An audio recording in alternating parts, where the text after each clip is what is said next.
Hi there, this is Andy Black, and I'm your host for The Plays The Thing, which is a podcast series brought to you by our friends at Playwright Submission Helper, our series sponsor.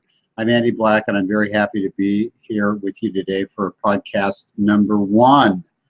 Today we're going to be talking about what is a play, and we're also going to be talking about how is writing for the theater different than writing for other media, especially writing for movies. And we're going to be looking at some of the differences and some of the implications for playwrights. So first of all, I just want to welcome you to the podcast. It's great to have you here for the first podcast. And I also want to say that it's the first in a series of 12 podcasts on the key elements of playwriting. So this is kind of an introductory podcast, and there are 11 others to come in this first series. I also want to tell you that every podcast has a brief handout that goes with it, which is going to make it easier for you to follow along with the content. So if you go to the website, there's a place where you can download the handout and print it out if you like. There's a series of handouts, one for each learning topic, and the handout says the key points on the topic and might make it easier for you to follow along, especially if you're a visual learner and have a visual orientation. So the podcast is going to be useful without the handout, so if you can't print it out, don't worry about it. But I am going to be making references to specific page numbers as I talk, so that people who have the handout can keep track. The handouts also include some follow-up assignments, which are designed to deepen your understanding of the topic. And those assignments are going to be discussed in the podcast as well. And right now, for those of you that have the handout, I'm on page 2 of podcast number 1, handout, what is a play and what is unique? How is writing for the theater different than writing for a movie? So just quickly, I'm Andy Black. I'm your playwright and your learning host for this podcast series. I wrote my first play in 2001. I have an MFA in playwriting from Ohio University, and I actually teach playwriting at the Indiana Writers Center in Indianapolis, Indiana, where I live. And I also have a website which you can check out. It's www.andrewblackplaywright.com. And I want to give a great big shout out to the sponsor for this series, Playwright Submission Helper.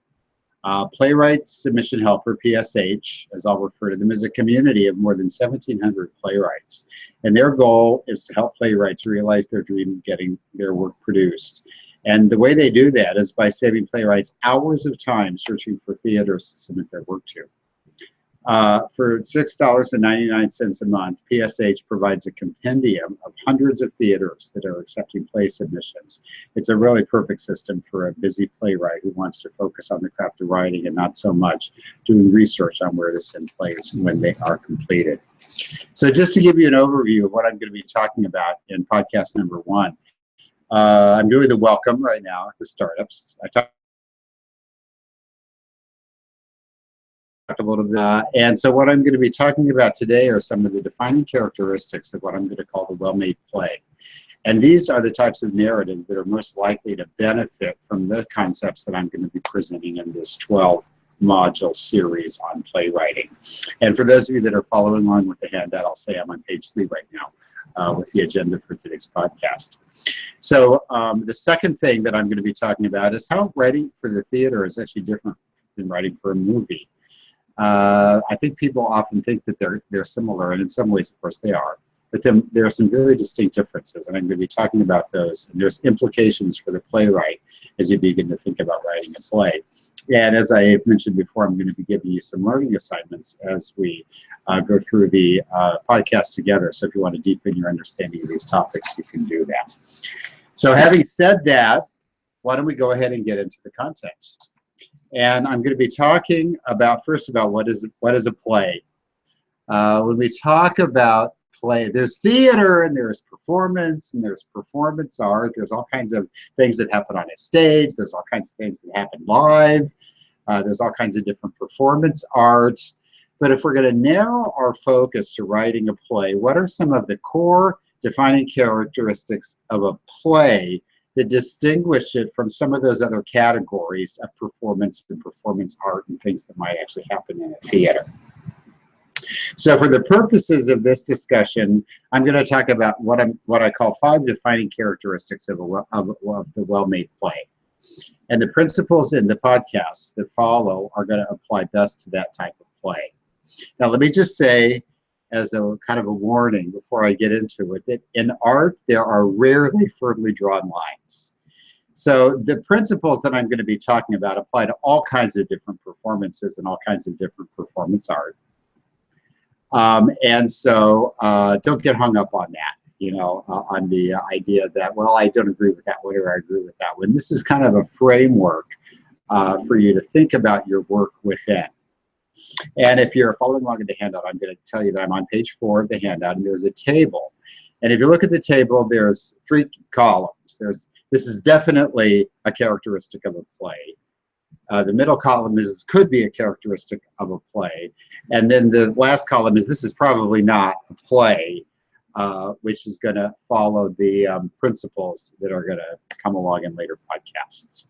So I have 5 characteristics, and it's actually expressed in the table as a continuum.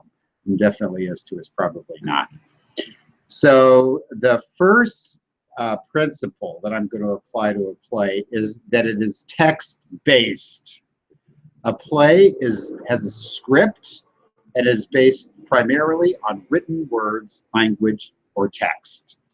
Now, at the other end of the continuum is some kind of performance or something that might happen in a theater or on a stage, which is based on some other kind of artistic modality. So it might be dance. So it's other form based. It's not really a play.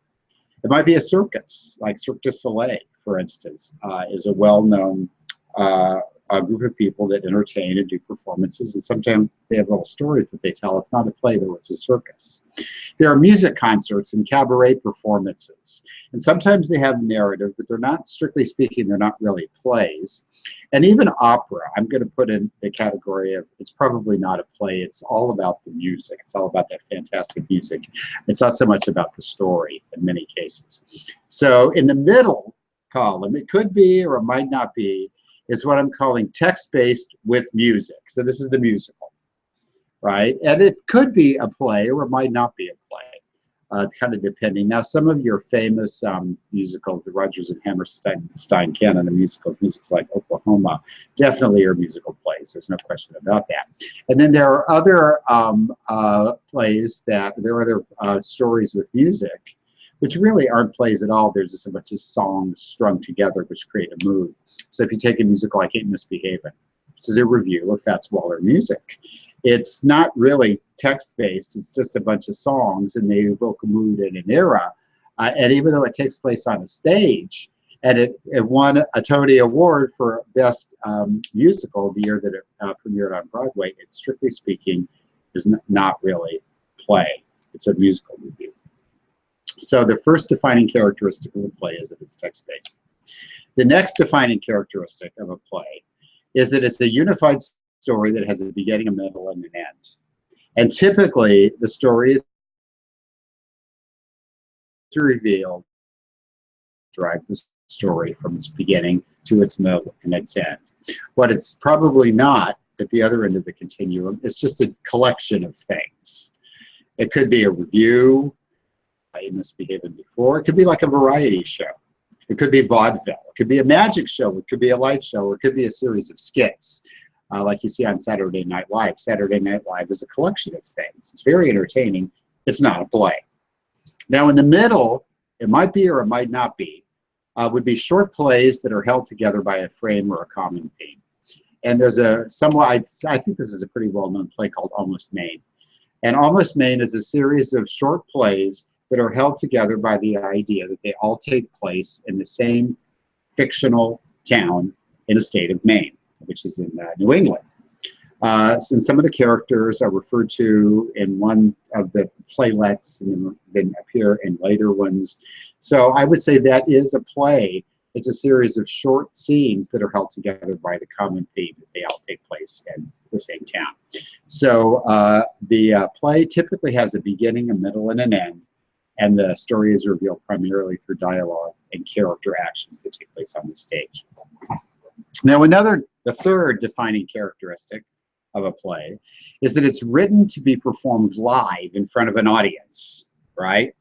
what is make that the other end of the continuum is some kind of performance which is taken from another source and performed live in front of an audience without any changes. So poetry readings are the best example of this. Poems are written to be enjoyed, and certainly poetry is a wonderful art form. But if you take a poem and sit up on a stool on a stage and read it out loud, that doesn't make it a play. It's a poem which is being read out loud in a theater. So poetry readings or fiction readings in and of themselves are not plays. They can be done very dramatically. They can be done very theatrically. There can be a lot of emotion in them, but strictly speaking, they're not really plays. Another kind of narrative, which is not a play, is a movie script, and I'm going to be talking about movie scripts later on in this podcast. The scripts are written to be filmed and then assembled by an editor and showed in a movie theater. Movie scripts are not written to be performed live in front of an audience, so they're very different animals. And then later in this podcast, I'm going to be talking more about the difference between plays in the theater and movie scripts. Now, the middle ground, the sort of wiggle room category, are narratives that are taken from other sources and then rewritten to be performed live in front of an audience.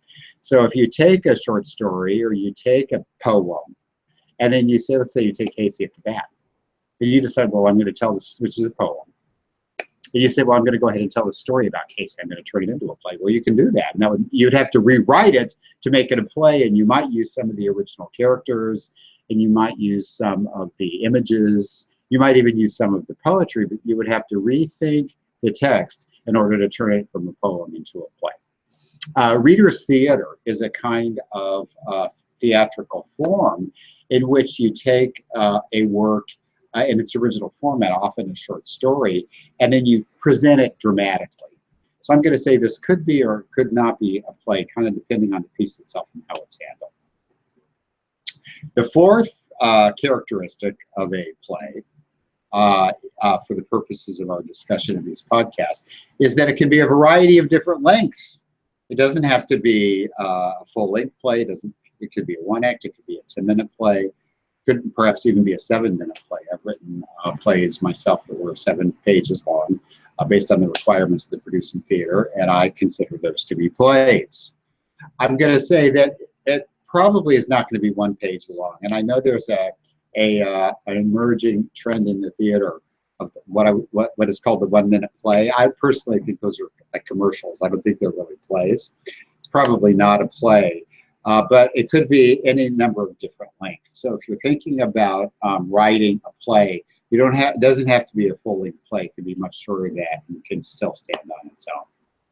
The last thing that is a characteristic of a play is that it deals with what I'm going to call theatrical reality. It's fictional. It's illustrative. It's metaphorical. And a lot of it actually happens in the imagination of the audience. So that's what makes a play, a characteristic that makes a work definitely a play. It's probably not a play if it's actual reality, if it's telling a story that is true.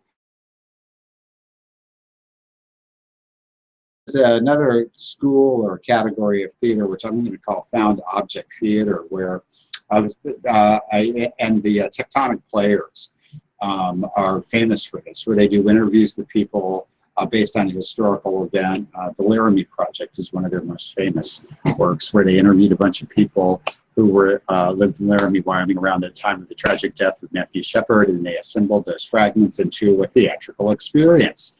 Now, strictly speaking, I'm going to say that wasn't a play. Now, I think it's highly dramatic and highly theatrical in its own way, trying to tell a true story. And I'm going to say that one of the things that distinguishes a play from other kinds of storytelling is that it is fictional and theatrical.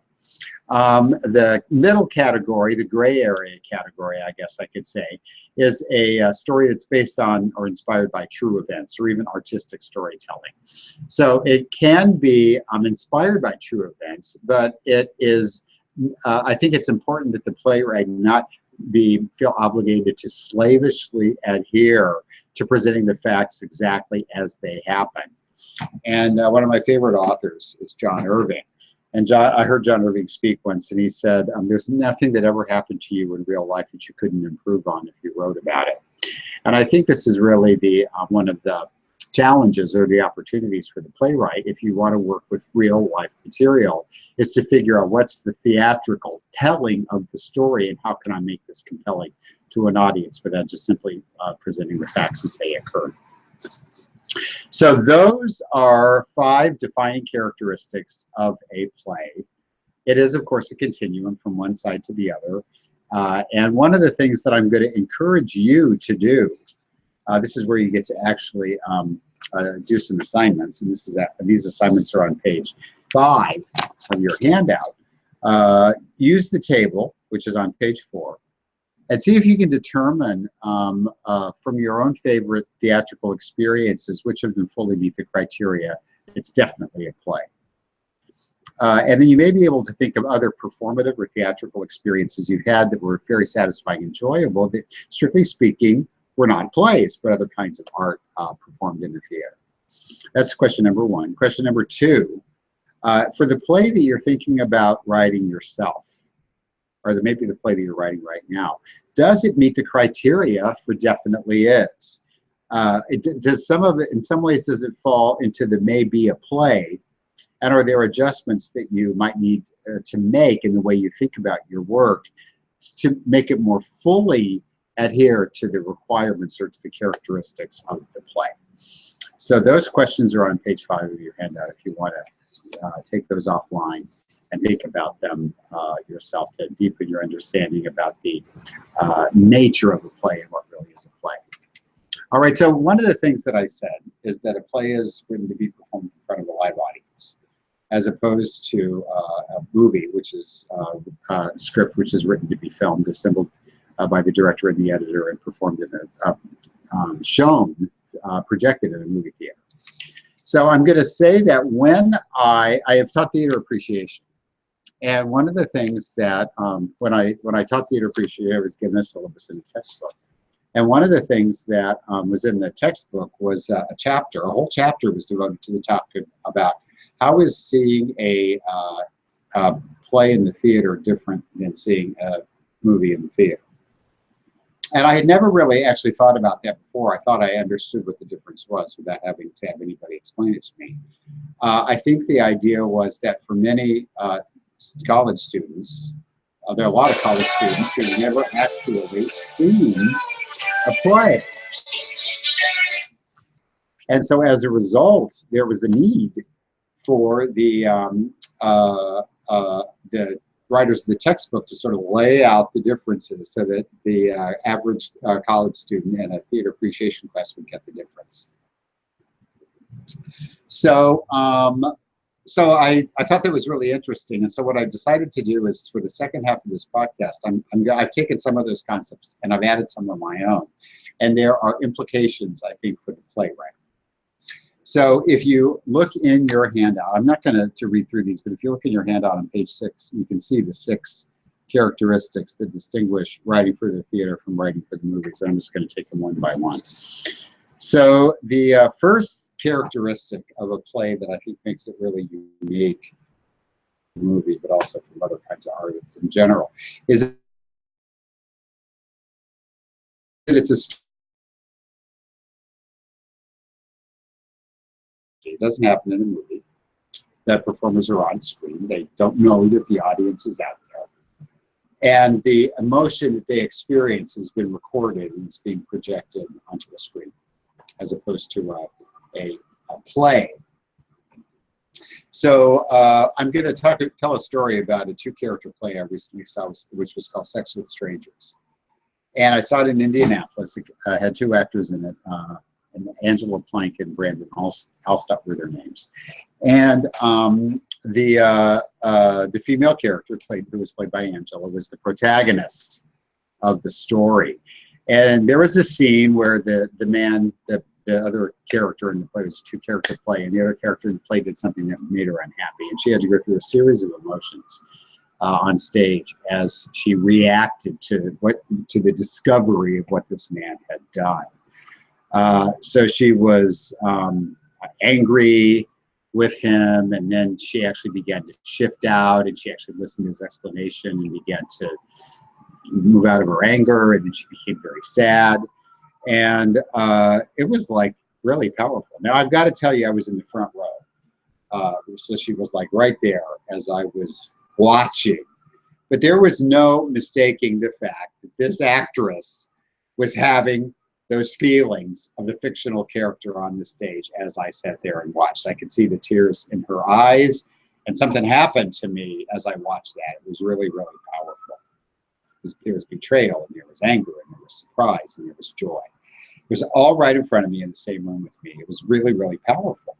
And what happened was I was taken into her world. I felt her feelings, and to a certain extent, I was defenseless against those feelings. So this phenomenon of identifying with the character on the stage and sharing their emotional energy is really powerful. Now, I don't know how a neurologist or a psychologist might explain this kind of transference of emotion, the empath, what I'm going to call an empathic reaction. I could call it like an emotional energy transfer from the actor to the audience member. Now, it doesn't invalidate the fact that when we watch movies, we have emotions as well. I mean, I've certainly cried at movies and had powerful experiences in the movies. But I do believe that watching a movie where the actor is pre-recorded and experiencing a feeling is not the same as having someone in the same room with you experience that feeling. There's a level of vulnerability for the actor on the stage that does not happen in a movie theater in the same way. And I think it's interesting that in our daily life, we're actually often insulated against authentic emotions. In social situations, if somebody starts to get emotional, there's frequently an impulse to shut them up, as if it was some kind of social faux pas that should be avoided at all costs. The one place where people get to experience intimate authentic emotions is in the family situation. And in some families, the open display of emotion is discouraged even in the family circle. There's that idea, big boys don't cry. Now, therapy groups, which are situations that people get into for healing purposes, often encourage their members to display emotions. And I think that there's the idea that the open display of emotions in those kind of situations actually has a therapeutic purpose. Now, in the theater, we get to observe people having authentic emotions, and then we see what happens to them as they have those experiences. And part of our catharsis is that we get to experience those emotions along with them. So the expression of this authentic emotion as it takes place in the theater is part of a creative partnership between the playwright and the director and the actor. And there's other people that are involved. There may be sound design or lighting design, which influences the way the emotion is experienced by the audience. Now, the playwright's job is to create moments where characters get to have true authentic emotions, and then the audience gets to share those. And if the playwright has done the job correctly, the audience will have a strong sense of identification with the character, which is probably the protagonist. And so the audience is prepared, and then when the character experiences a strong emotion, we're invested, we're ready to go. And another thing that's related to this from the perspective of the playwright is the moment has to be justified. Different audience members are going to have different emotional set points, and this is to a certain extent where the art of playwriting takes place. The task is to create a character in a situation that the average audience member will identify with, and they're willing to let down their defenses and have the emotion along with the actor. So if we as audience members have that experience, we get to experience what I think is one of the miracles of live theater.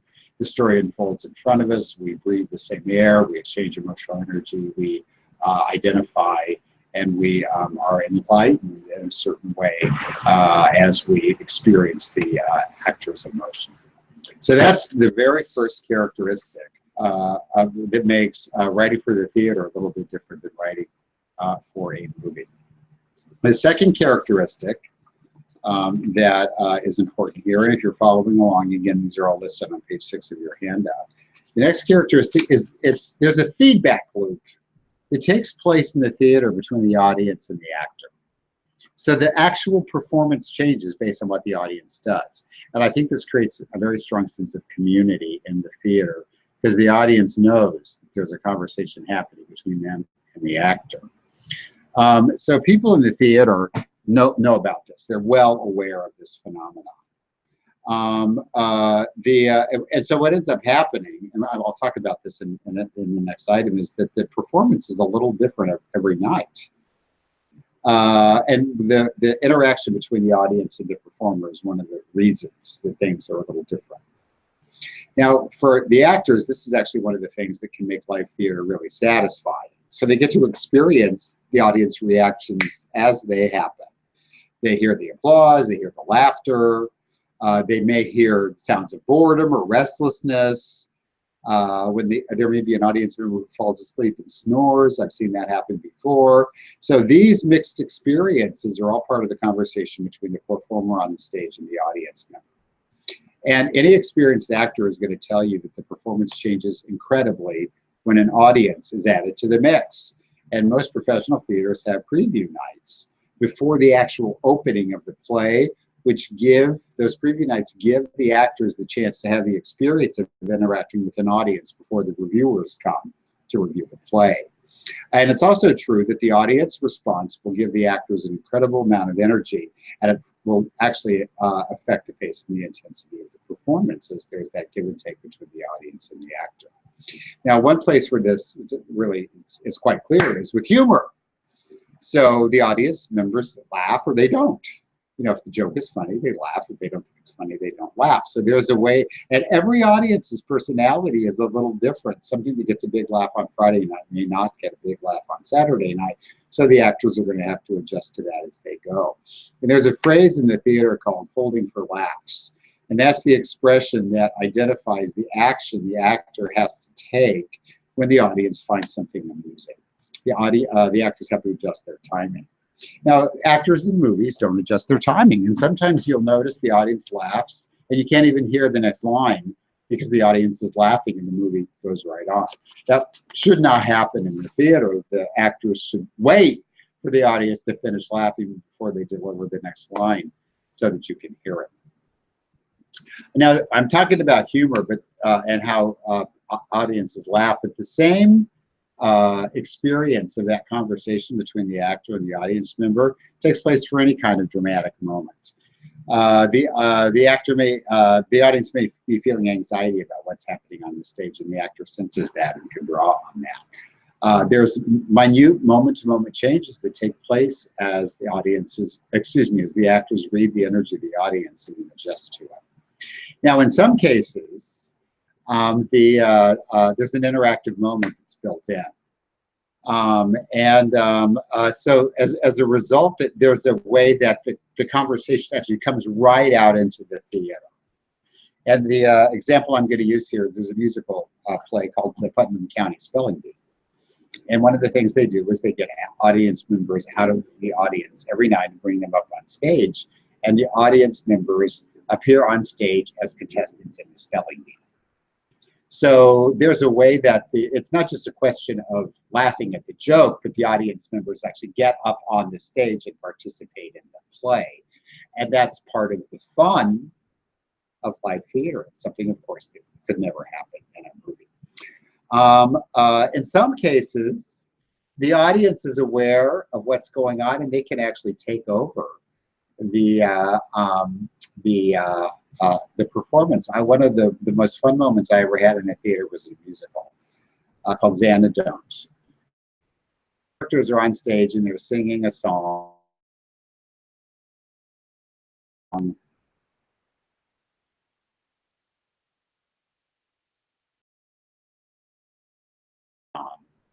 And it's delightful. And there are three young people on stage who really mastered the tongue-twisting, syllabic mouth contortions that were required to make the song work really fast. So the audience began to applaud, and the actors, the applause began to subside, and the actors got ready to go. And the audience was having so much fun in the theater with the song, they started to clap louder again. So the actors then had to wait for the audience to finish, and then the applause died down. And then the actors got ready to go, and then it started back up again. So the actors on this stage were being held hostage by the delight of the audience and their enjoyment of the song that they had just heard the actors sing. So there are times when the audience can actually control what is happening on the stage. And what this does in the theater is it creates a kind of community. You know, people have gotten all dressed up. Sometimes they leave their homes, they buy a ticket, they're all sitting in this theater together, they're going to be there for 2 hours, and this experience creates a kind of community as the audience reacts as one and influences what's happening on the stage. One other thing that I'm going to say about the interaction between the audience and the feedback is that film is the director's medium, and so the director can actually focus the audience's attention wherever he or she wants in the frame. You can use close-ups, you can use different camera angles to direct the audience's attention to the part of the story that you want them to look at. Now in the theater, for the most part, the point of view is left to the audience. Now obviously you can turn the lights on and off. You know, there's different things that you can do to focus the audience's attention where you want it, but in general, the audience gets to look wherever it wants. And so what that does is it puts the audience member in control of the experience in a way that they don't have control of the experience in a movie. So what this means for the playwright is the playwright has the opportunity to create special moments where the audience gets to laugh or cry, boo, hiss or gasp. And the audience gets to know that it's participating in an interactive ritual, and the playwright is the individual who starts that conversation. The next difference between writing a play for the theater and writing a play for the movie is that the audience in the theater sees something happening that it knows will never ever happen again in the same way. There's a uniqueness to the experience which really creates kind of an elevated sense of reality. Now, this is true of any kind of live performance. You know, if you go see a concert, you know, then you know that the concert is when a famous performer goes on a concert tour, they do the concerts. You go to the concert hall, you see the performer. There's a limited number of engagements, but so it's true of other art forms as well.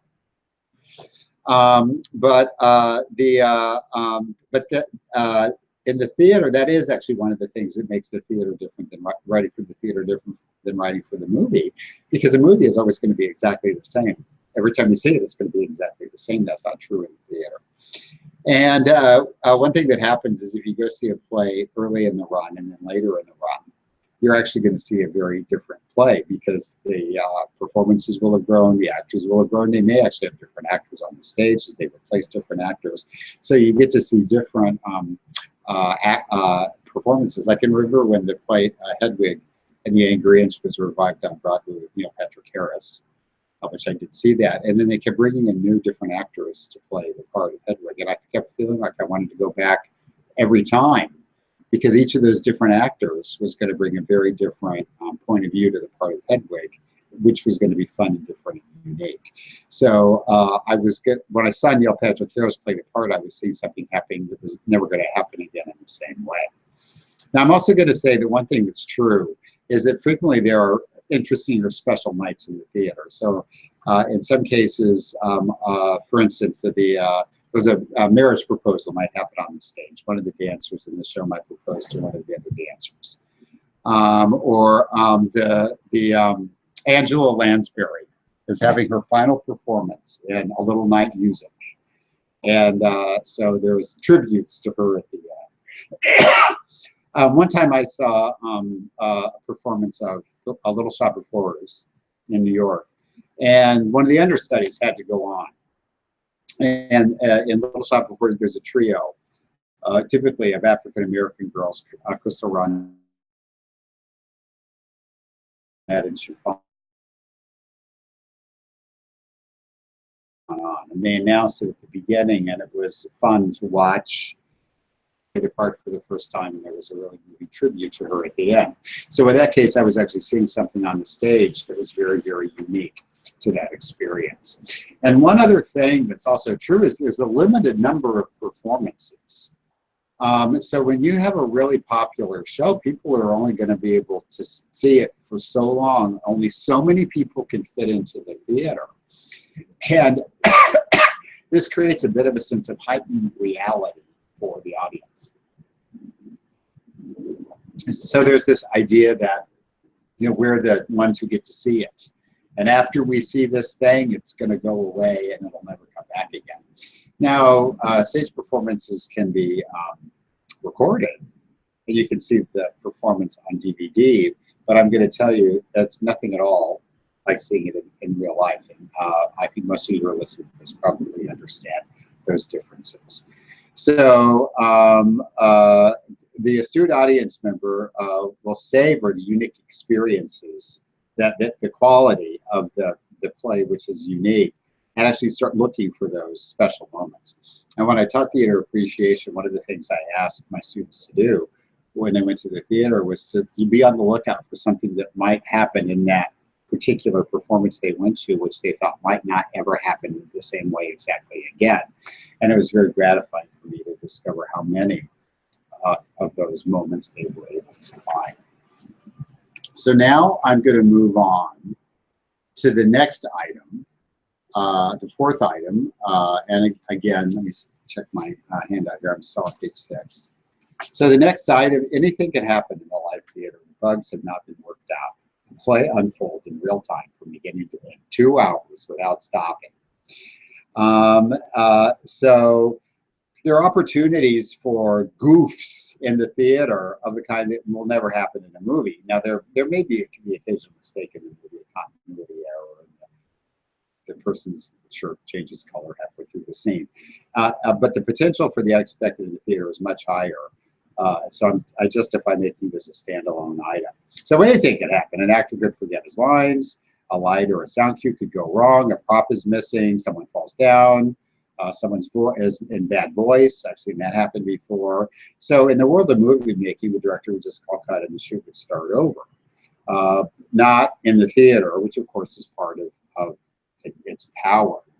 So I recall I saw an outdoor performance of a musical called Promises, Promises, which the score is by the composer Burt Bacharach. And so it's outdoor performance. The audience is in an amphitheater. The performance takes place on the stage, but it's clear blue sky overhead, or it's night sky, so it's getting dark.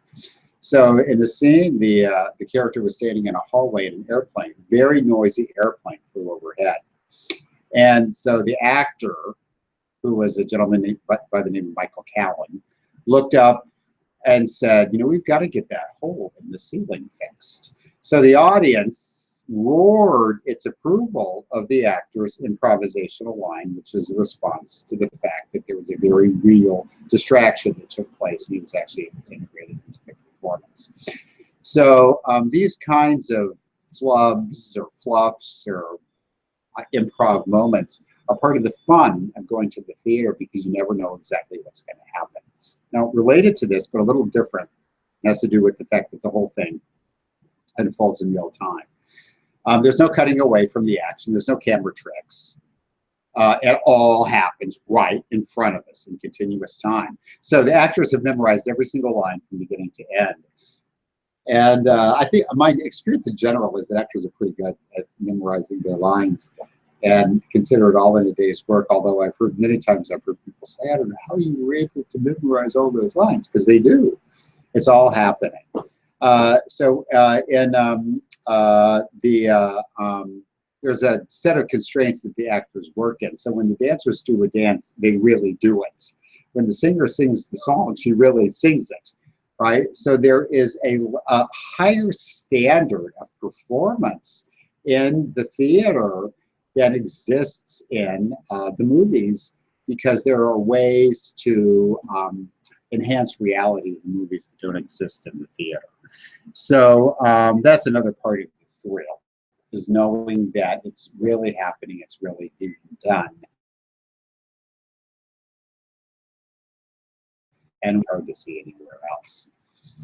So the last, or the next piece, it starts to shift away from our art and get more to business.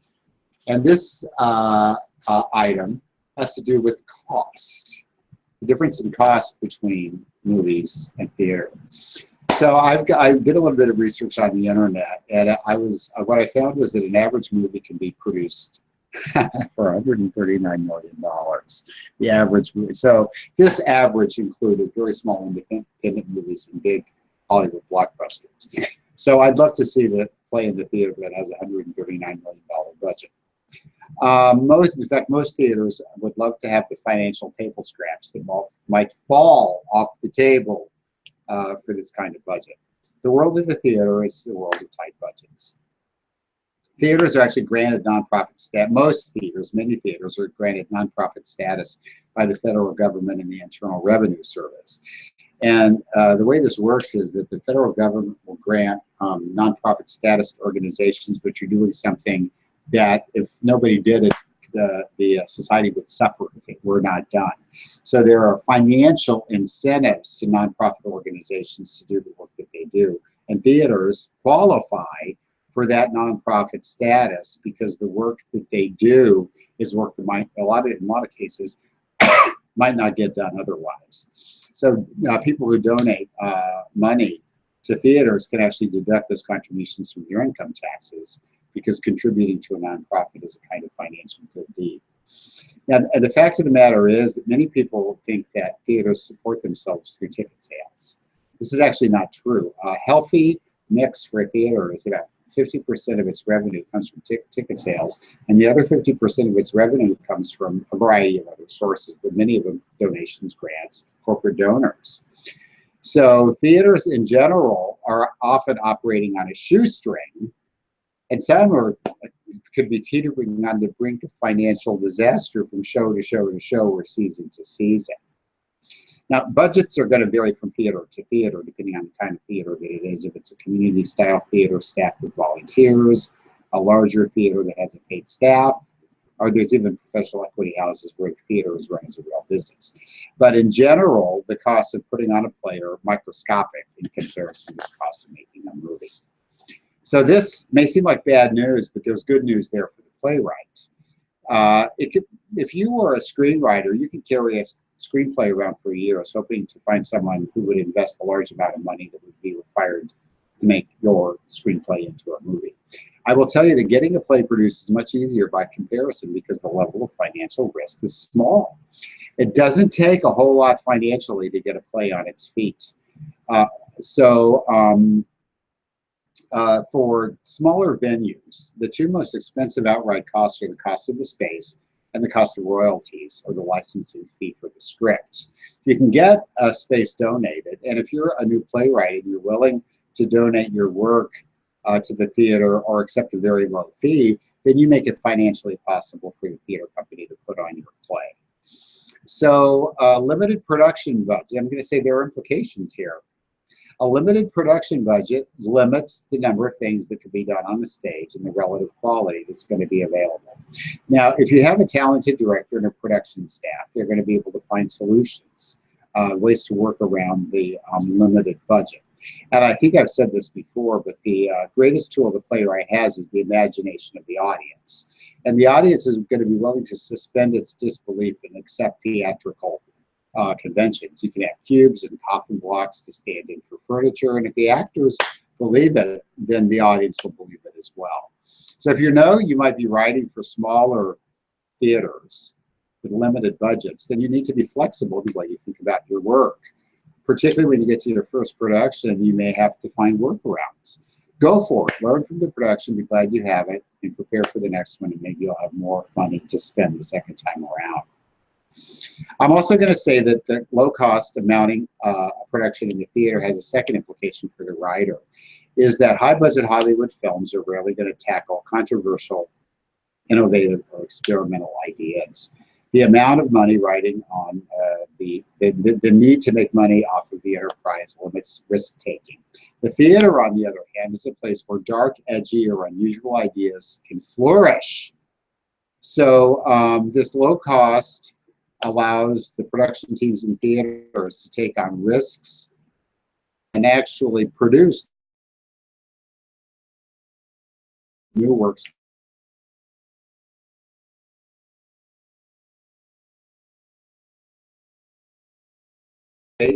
forum for unusual ideas and new voices, and that's really, really good news for the playwright.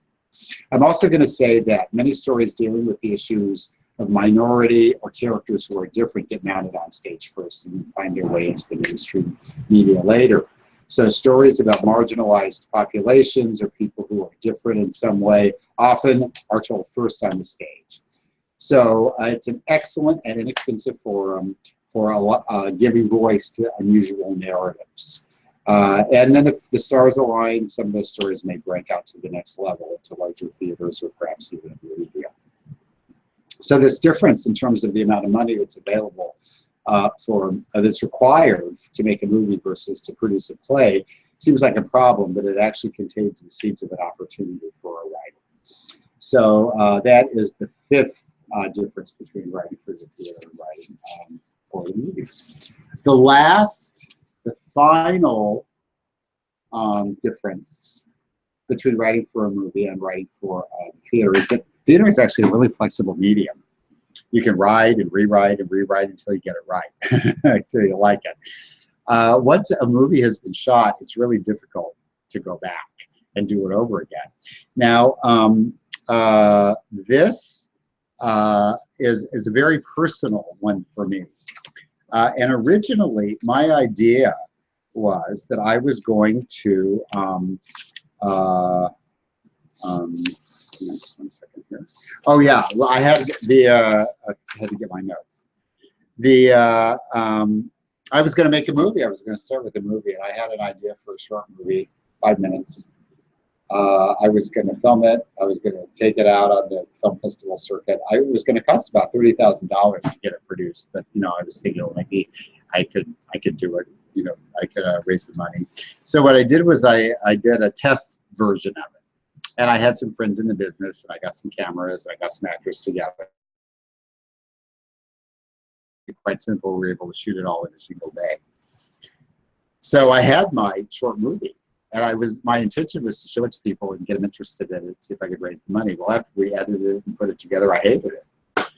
And I couldn't go back and do it over. It was too late. I didn't like it, and the things that were wrong with it were things that were really not fixable. Now, I'm willing to say that if I'd stayed with it, I might have been able to figure it out. But what drew me to writing for the theater is that if you write it's really easy for you as a playwright to test the effectiveness of your text. You invite a few friends over and you read what you've got out loud. And if they laugh at the right places and they cry at the end, you're on to something. And if they don't, then as soon as they're gone, you can start rewriting. The dynamic nature of the medium allows the creative artist to make changes really, really quickly and then to test them almost as quickly. So the implications for the writer are clear. You have to leverage the flexibility of the form you're working in to test, retest, and make changes. And there's a kind of a cliche in the creative writing arena, which is that writing is rewriting. And playwrights get to really take advantage of those opportunities to develop their work by having readings, testing, and then rewriting. So this can be challenging if you have a strong ego. After I wrote my first play, I was told that I needed to rewrite the whole second act. And I was upset because, it was my first play. I thought it was perfect. Now, I had written that play with a collaborator whose name is Patricia Milton. She didn't have the same kind of ego problems that I had, and she was more realistic. So she was like, okay, let's do it. We rewrote the second act, and of course, it was much better. So writers need to get to take advantage of the dynamic nature of the medium and really use it in a way that the screenwriters can't do. Now, one thing that I'll say is that you can write the first 10 pages and you get a bunch of actors together and just read the first 10 pages. And because the first 10 pages of the play are so important, you can learn a lot just by hearing the first 10 pages. And then if you feel like you really want to, you can go back and write the first 10 pages over again. Now, I have to say that I'm an extrovert, and I like the positive reinforcement of hearing my first 10 pages read. And what that does for me is if I get to hear it read out loud, then it encourages me to go ahead and write the next 10 pages. And if you're taking a class or if you're in a workshop, that setting actually usually provides opportunities to hear your work read, get critiques, and keep moving. So there is a series of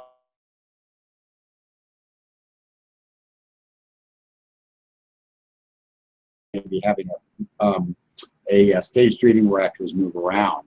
And at every step in the process, the playwright gets to tinker with the work and make it better.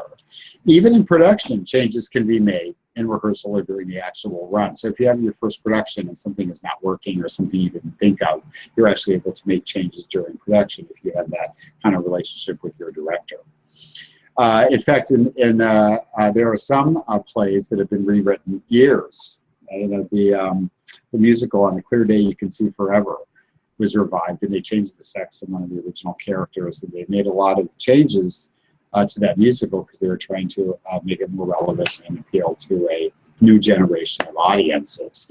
So that's part of the fun of the theater, is that you can continue to tinker with your work and make it better. So this difference is a blessing, I think, but it can also be a curse, because at a certain point you have to say it's done, and then you let it go and move on to something else. You don't want to spend your entire playwriting career writing and then rewriting the same play. So this has been my review of 6 key characteristics which are make it writing for the movies different from writing for the theater. And I actually have some assignments for you, which are going to deepen your learning. So if you go to your handout, page 6, 7, and 8 contain some questions about the impact that watching actors have emotions on stage has on you as an audience member. I'm going to ask you to think about a time where you notice that the audience's response had an impact on what happened on the stage. I'm going to ask you to recall if you've ever had an experience knowing that something that happened in the theater and that you were in was probably never going to happen again in the same way, and how that increased your appreciation of the experience. I'm going to ask you to think about a time when something didn't go the way that it was supposed to, and what that was like for you. I'm going to ask you to think about a time when you've seen really, really talented individuals demonstrate their talent in a powerful way on stage, in a way that could not be faked, and what kind of impact that had on you. I'm going to ask you to think about budgets. And if you don't go to a small theater, if you've never been to a small theater and seen things done on a small budget, to do that and see what that's like for your own enhancement of your own understanding of the theater and how things can be done economically. And then the last piece is that rewriting piece, the idea about having a reading of something that's not yet finished and seeing what you can learn from. So there are 7 questions in the handout. They're going to deepen your understanding. So I want to thank you for your attention during this podcast. It's been fun sharing my views with you. And I hope it's been educational and stimulated you. And now that we've kind of set the stage, if I can use a theatrical metaphor, we've thought a little bit about what is a play and how is it different from other kinds of performance art. We've also talked a little bit about what's the difference between writing for the theater and writing for a movie. We're actually going to move more specifically into writing itself. How do you actually write? And the next topic in our series of podcasts is going to be, where do playwrights get ideas for their plays, and then how do they develop their ideas into theatrical products? And I want to give another great big shout out to PSH, Playwright Submission Helper, the series sponsor. They're a fantastic resource for playwrights. So I'm going to ask you to be sure to if you've already downloaded the handout and listened to this podcast, then be sure to go through their opportunities, and that's going to, I think, begin to stimulate your thinking as a playwright as well. So thank you for listening. Happy trails. Plays the thing. It's been great working with you. I look forward to the next time. Bye for now.